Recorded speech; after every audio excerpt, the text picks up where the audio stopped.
नमस्कार, स्वागत है आप सभी का। आप देख रहे हैं गंगा सवेरा, आपके साथ मैं हूं राजीव ढोंडियाल। शुरुआत करते हैं इस बुलेटिन की चीनी उत्पाद को लेकर यूपी सरकार का बड़ा फैसला। बड़े फैसले राज्य सरकारें ले रहे हैं। इस बीच में बहुत बड़ा निर्णय यूपी सरकार ने भी लिया है। डिप्टी सीएम केशव प्रसाद मौर्य ने पीडब्ल्यूडी ऑफिसर्स को निर्देश दिए, पीडब्ल्यूडी के अधिकारियों को निर्देश दिए हैं। निर्माण कार्यों में चीनी उत्पाद का इस्तेमाल नहीं होगा। रॉ मटेरियल चीनी रॉ मटेरियल का इस्तेमाल नहीं होगा। हमें आत्मनिर्भर बनना है, दुनिया को निर्यात करना है। निर्माण कार्यों में चीनी उत्पादों के इस्तेमाल पर रोक के आदेश दे दिए गए हैं। ये खबर बहुत बड़ी है क्योंकि इससे पहले कई सारे प्रोजेक्ट स्वयं सड़क एवं परिवहन मंत्रालय ने भी, नितिन गडकरी मिनिस्टर, उन्होंने कुछ निर्देश दिए कि बिडिंग में इंडियन कंपनीज को प्रमोट किया जाएगा, चीनी कंपनियां नहीं होंगी। और महाराष्ट्र सरकार ने बहुत सारे कुछ निर्णय लिए। इस बीच में अलग अलग राज्यों से इस तरह की खबरें, और अब उत्तर प्रदेश सरकार ने भी एक बड़ा निर्णय लिया है। चीनी उत्पाद, देखिए जो रॉ मटेरियल है वो ज्यादातर चीन सप्लाई करता है और रॉ मटेरियल अब चीन से नहीं मंगाया जाएगा। ये बड़ा निर्णय लिया गया है और आत्मनिर्भर बनना है। अनुभव हमारे संवाददाता इस खबर पर और ज्यादा जानकारियों के साथ जुड़ गए हैं। अनुभव, कितनी बड़ी चोट चीन को लगाने जा रहे यूपी सरकार, आप दर्शकों को बताएं और समझाएं। देखिए, उत्तर प्रदेश के उप मुख्यमंत्री और पीडब्ल्यूडी विभाग के मंत्री हैं केशव प्रसाद मौर्य, कल जब विभागीय समीक्षा बैठक कर रहे थे तो उन्होंने साफ तौर पर कहा कि देश की अखंडता और संप्रभुता के साथ कोई समझौता नहीं होना चाहिए। केंद्र सरकार ने जो 59 चाइनीज ऐप बैन किए उसको लेकर भी उन्होंने सरकार की प्रशंसा की, प्रधानमंत्री को बधाई दी और साथ ही साथ अपने अधिकारियों को निर्देश दिया कि अगर पीडब्ल्यूडी में कहीं पर भी चीन से निर्मित किसी भी उपकरण का इस्तेमाल किया जा रहा है तो उसे तुरंत बंद कर दिया गया। देखिए, एक बड़ा निर्देश है क्योंकि बहुत सारी साइट जो है वो पीडब्ल्यूडी की पूरे प्रदेश में चल रही है, हजारों करोड़ की योजनाएं चल रही हैं और अगर कहीं कोई मशीन है या कोई उपकरण इस्तेमाल हो रहा है तो उसको रोक लगाना कहीं ना कहीं कोशिश सरकार की यही है कि चीन की अर्थव्यवस्था पर चोट की जाए, जिससे चीन को एक सबक मिल सके। जी अनुभव, आपका इस तमाम जानकारी के लिए धन्यवाद। तो चीनी उत्पाद को लेकर यूपी सरकार ने बड़ा निर्णय लिया है। पीडब्ल्यूडी के अधिकारियों को डिप्टी सीएम केशव प्रसाद मौर्य ने आदेश भी दे दिया है।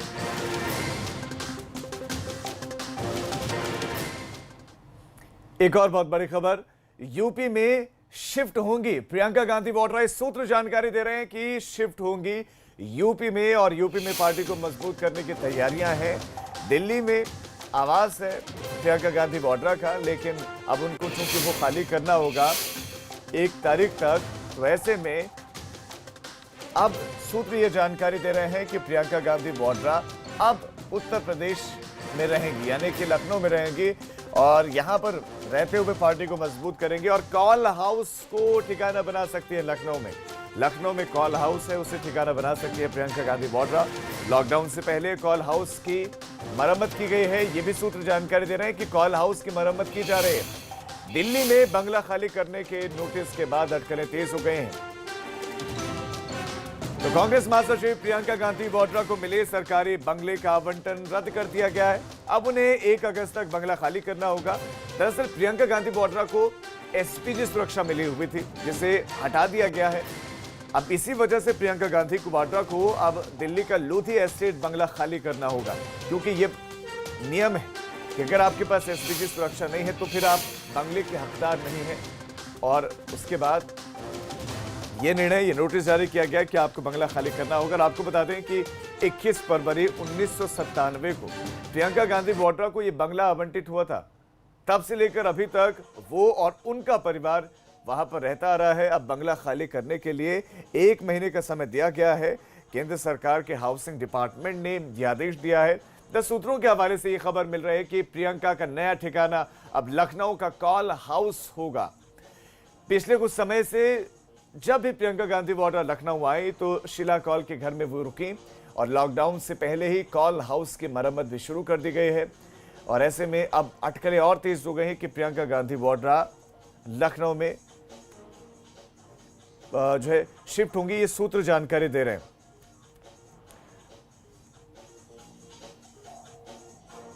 और मोदी जी, आपका और आदित्यनाथ जी का विचलन भरा तरीका पूरा देश जानता है, क्योंकि प्रियंका गांधी जी उत्तर प्रदेश में सक्रिय हैं और भाजपा की सरकार के कारनामों को बार बार उजागर करती हैं।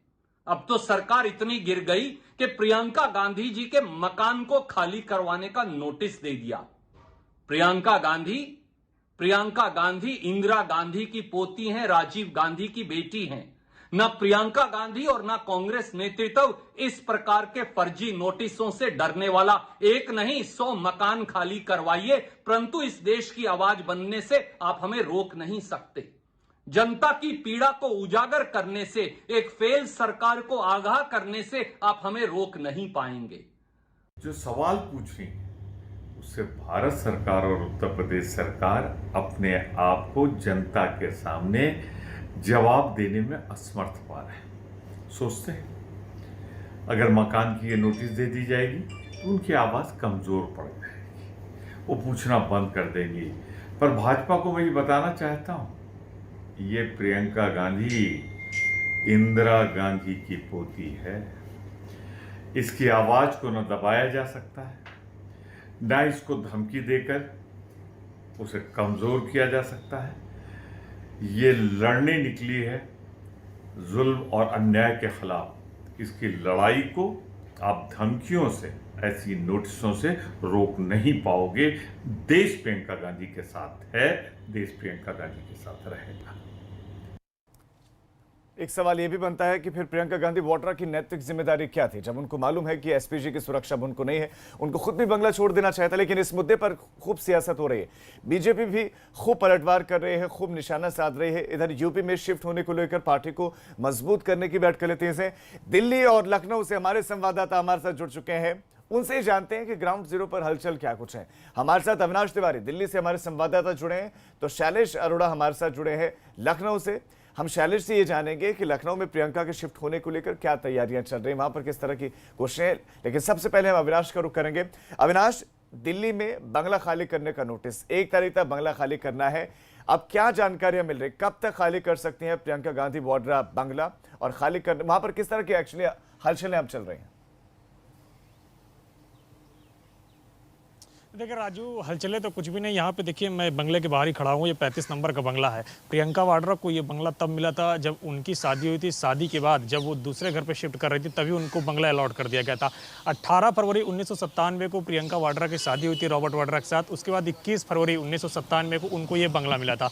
यहाँ पे देखिए एसपीजी कवर हटा दिया गया है। जो सीआरपीएफ के जवान हैं, जो सीआरपीएफ के कमांडो हैं, उनकी तैनाती की गई है। लेकिन जिस प्रकार से अगर बात करें तो जो प्रोटोकॉल है अभी गृह मंत्रालय का, उसमें यह है कि जिनके पास सीआरपीएफ की Z+ सुरक्षा है वो हाउस इंटाइटलमेंट के लिए नहीं है, यानी कि उनको घर नहीं मिल सकता है। और पिछले साल नवंबर में जब प्रियंका गांधी की एसपीजी सुरक्षा ले ली गई थी, उसके बाद से कई सारे लोग दबी जुबान में कयास लगा रहे थे कि शायद अब प्रियंका वाड्रा को बंगला भी खाली करना पड़े। और वही हुआ, क्योंकि गृह मंत्रालय की बैठक हुई हाउसिंग मिनिस्ट्री के साथ, और इसके साथ जो अर्बन डेवलपमेंट मिनिस्ट्री है उसने प्रियंका गांधी को नोटिस जारी कर दिया। गृह मंत्रालय के आदेश के बाद गृह मंत्रालय ने इस प्रकार से बताया कि Z+ सिक्योरिटी जिनके पास रहती है उनको बंगला नहीं दिया जा सकता। इसके बाद अर्बन डेवलपमेंट मिनिस्ट्री ने प्रियंका वाड्रा को नोटिस जारी करके बंगला खाली करने के लिए कहा है। हालांकि अगर अभी बात करें तो अभी कयास है कि प्रियंका गांधी कहां पे शिफ्ट होगी, क्योंकि यूपी कांग्रेस के कई सारे नेता चाहते हैं कि प्रियंका गांधी लखनऊ में शिफ्ट हो, क्योंकि एक मोमेंटम है कांग्रेस के लिए और कांग्रेस इसको भुनाना चाहती है, और इसीलिए कई सारे नेता चाहते हैं कि प्रियंका गांधी लखनऊ में शिफ्ट हो और यूपी की अविनाश, आपके पास राजनीति लौट रहा हूं, क्योंकि आप जिक्र कर रहे हैं लखनऊ का। लखनऊ से हमारे संवाददाता शैलेश जुड़े, वो हमें बताएंगे कि लखनऊ में किस तरह की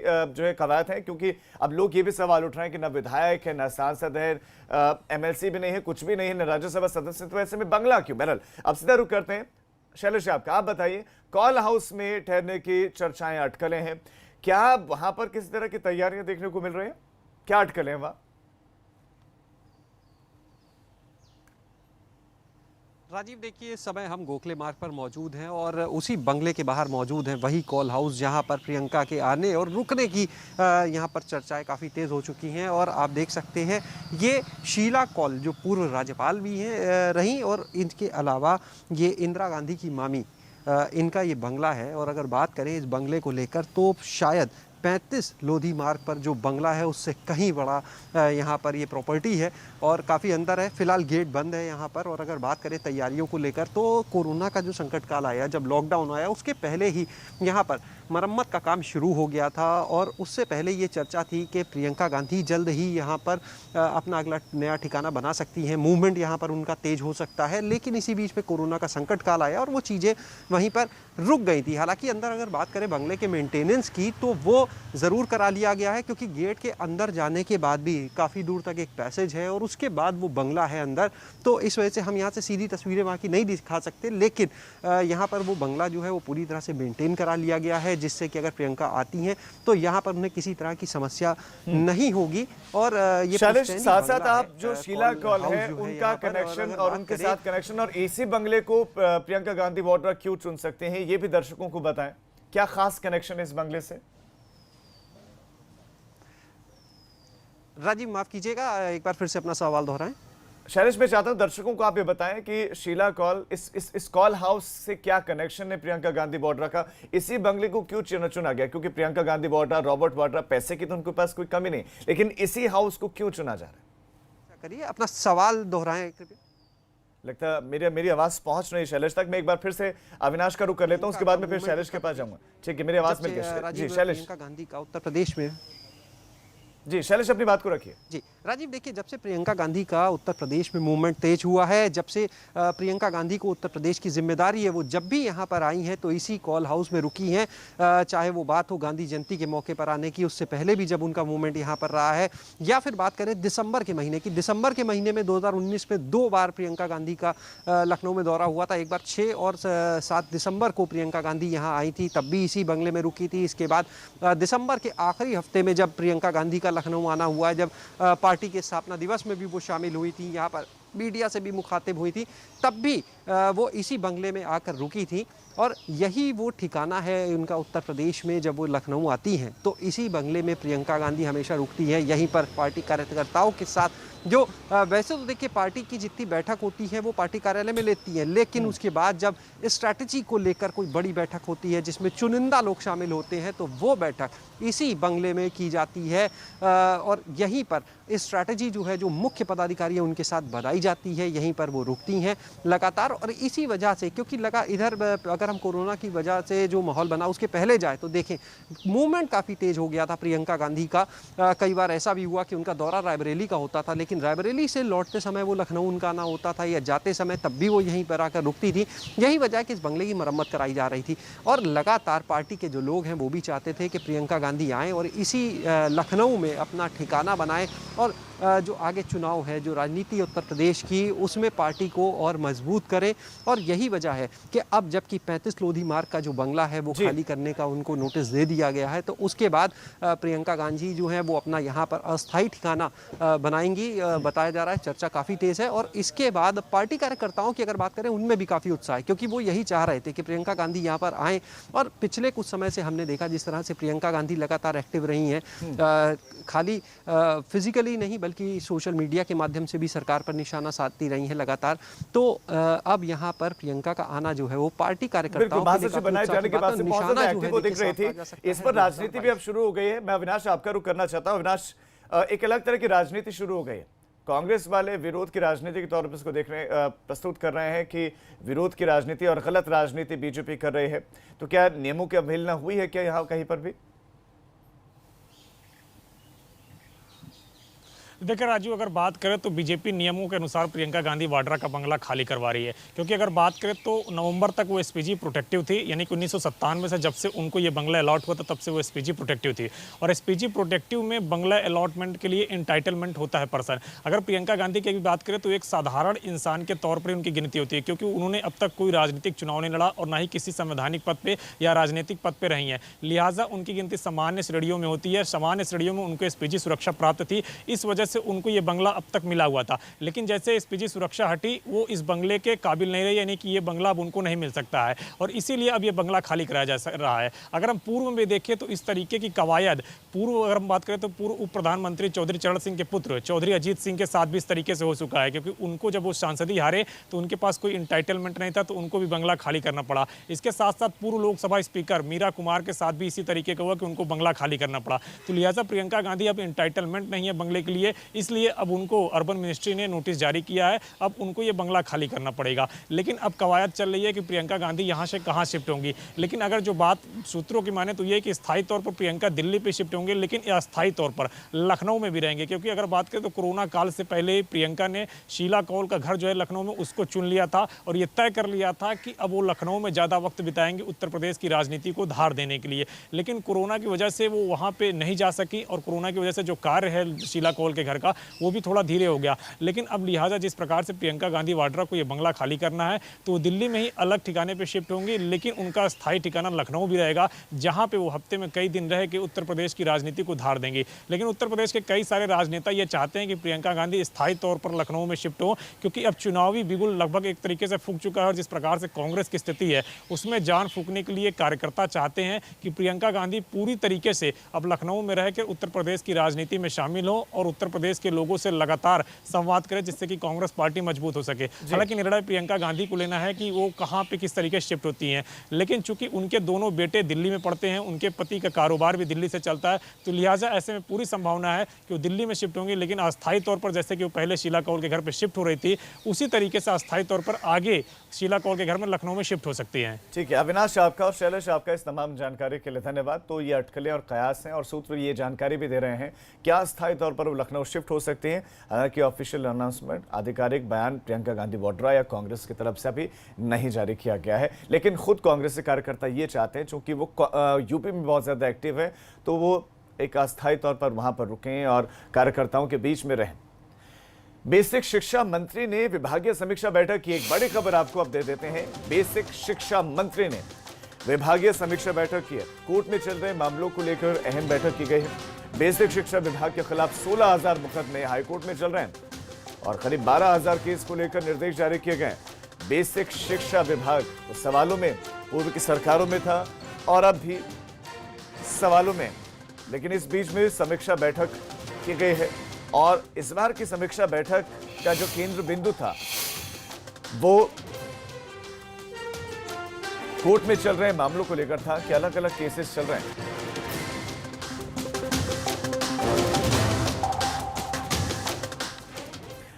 फिलहाल वक्त हो चला एक छोटे से ब्रेक का, लेकिन ब्रेक पर जाने से पहले आपको बता दें कि आपका अपना पसंदीदा चैनल एबीपी गंगा अब D2H और डिश टीवी के प्लेटफॉर्म पर उपलब्ध है।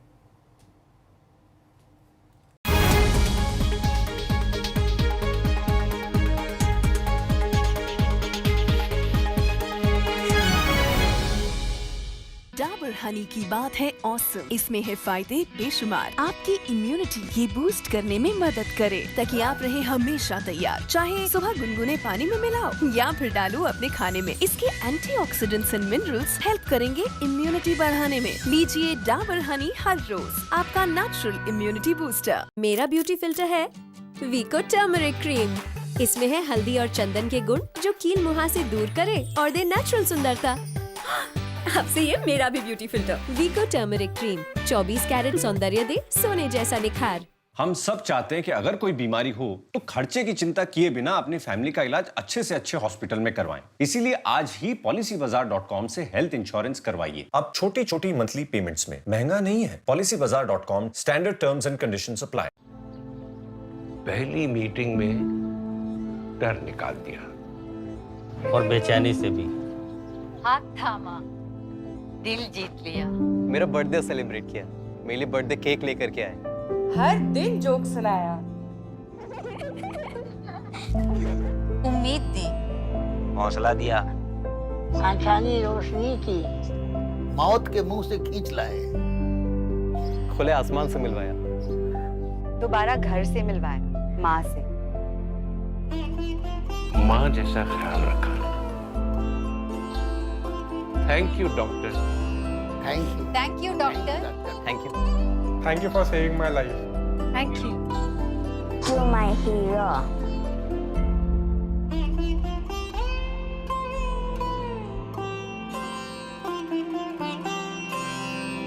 Sun Pharma, reaching people, touching lives.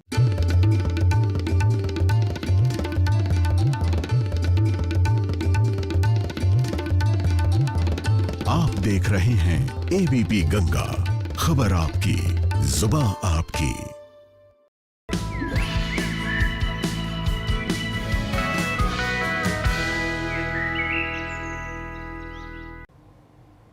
Break के बाद आप सभी का स्वागत है। सोशल डिस्टेंसिंग पर समाजवादी पार्टी से सांसद की बेतुकी थ्योरी। मुरादाबाद से सपा सांसद हैं एसटी हसन और उन्होंने बेतुका बयान दिया, एक बेतुकी थ्योरी रखी है। सोशल डिस्टेंसिंग को एसटी हसन ने जरूरी नहीं बताया। उनको लगता है कि 2 गज की दूरी का नियम सोशल डिस्टेंसिंग ये जरूरी नहीं, सोशल डिस्टेंसिंग के कोई मायने नहीं रखते और यही वजह है कि वो शायद परवाह नहीं करते और इस तरह के जुलूस कार्यक्रम वो रखते हैं जिसमें सोशल डिस्टेंसिंग नहीं रखते। दरअसल सपा सांसद डॉक्टर एसटी हसन मुरादाबाद के सपा कार्यालय में पहुंचे थे, जहां पर सपा प्रमुख और पूर्व मुख्यमंत्री अखिलेश यादव का जन्मदिन मनाने का कार्यक्रम चल रहा था और इसमें सपा के कई विधायक समेत दर्जन भर कार्यकर्ता मौजूद थे, दर्जन भर से ज्यादा ही कार्यकर्ता मौजूद थे, लेकिन सोशल डिस्टेंसिंग का किसी ने पालन नहीं किया। आप जरा इस बेतुकी थ्योरी को आप सुन लीजिए, लेकिन एक और बात, इस थ्योरी पर आप प्लीज अमल ना करें, लेकिन सुन जरूर लीजिए। हम लोग इसको सेलिब्रेट इस तरह से कर रहे हैं कि जो कुछ भी देश जिन परिस्थितियों से आज गुजर रहा है, सांप्रदायिकता को जिस तरह से बढ़ावा मिल रहा है, समाजवाद जिस तरह से ख़त्म होता जा रहा है, हम ये संदेश देना चाहते हैं कि हमारी परंपराएं, हमारी तहजीबें, हमारा समाजवाद देश की पहचान है और अखिलेश जी उसके पायनियर हैं। एक नसीहत भी कि इनको पढ़ना भी चाहिए और इसके साथ साथ लोगों से भी अपील करते हैं कि इनकी बातों को आप माने ना, सोशल डिस्टेंसिंग बेहद ज़्यादा ज़रूरी है। और एक और सवाल ये कि महामारी अधिनियम एक्ट कहाँ है? आम आदमी पर कार्रवाई हो जाती है, इन पर कब होगी? अगली बड़ी खबर, यूपी में कोरोना का कहर लगातार जारी है। आगरा में 14 नए कोरोना के संक्रमित केसेस मिले। कोरोना का कहर प्रदेश में लगातार जारी है और आगरा की बात करें, 14 नए पॉजिटिव केसेस मिले। गाजियाबाद कोर्ट के स्पेशल जज के रीडर भी संक्रमित मिले। एक दिन के अंदर यूपी में 585 नए कोरोना के संक्रमित केसेस मिले हैं और चिंताजनक बात कि आगरा से केसेस आए हैं तो गाजियाबाद में जज के रीडर संक्रमित मिले। अब तक यूपी में 24,056 संक्रमित मिले हैं और 24,056 में से एक्टिव केसेस सिर्फ 6,709 हैं।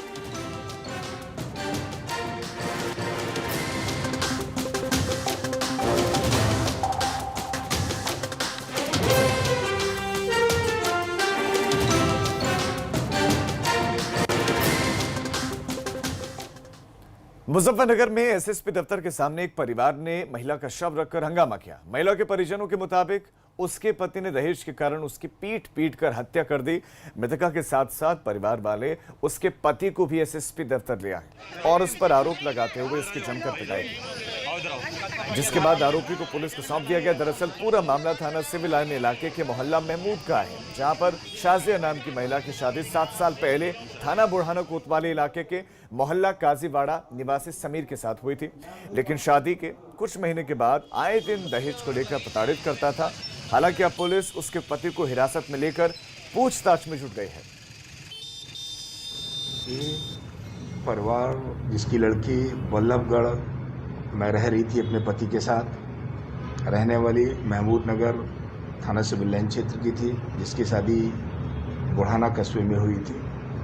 पति पत्नी बल्लभगढ़ में रह रहे थे। पति कपड़े का फेरी लगा के व्यापार करता था। सूत्रों से जानकारी मिली कि रात में इनमें झगड़ा हुआ, जिससे संदिग्ध परिस्थितियों में पत्नी की मौत हो गई। पुलिस ने डेड बॉडी को कब्जे में लेकर पंचायत भर पीएम के लिए भेज दिया है। परिजनों से तहरीर ले ली गई है। मुकदमा पंजीकृत कर विवेचना कराई जा रही है। यूपी में सरकारी वाहनों के ईंधन के लिए नई व्यवस्था, पेट्रो कार्ड के जरिए पेट्रोल डीजल की आपूर्ति होगी। तो जो सरकारी वाहन है, सरकारी गाड़ियां हैं उत्तर प्रदेश की, उनमें ईंधन के लिए एक नई व्यवस्था, पेट्रो कार्ड की व्यवस्था की गई है। पर्चे सिस्टम बंद कर दिया गया है और पेट्रो कार्ड की व्यवस्था लागू कर दी गई है। नई व्यवस्था से तेल चोरी पर लगाम भी लग सकेंगे, क्योंकि पर्चियां बनवा ली जाती थी और उन पर्चियों के जरिए पैसा निकलवा लिया जाता था।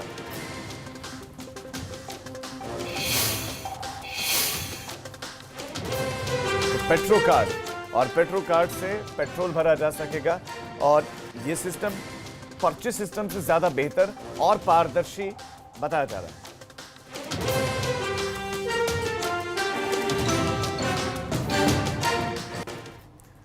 अब खबर मुजफ्फरनगर से, जहां पर थाना नई मंडी कोतवाली पुलिस को उस वक्त बड़ी कामयाबी हाथ लगी। पुलिस ने मुखबिर की सूचना पर अवैध शराब बनाने की फैक्ट्री का भांडाफोड़ करते हुए मौके से 3 आरोपियों को गिरफ्तार किया है और पकड़े गए आरोपियों के कब्जे से बड़ी मात्रा में अवैध शराब बनाने के उपकरण भी बरामद किए गए हैं। साथ ही करीब 10 लाख की अवैध शराब भी पकड़ी गई है।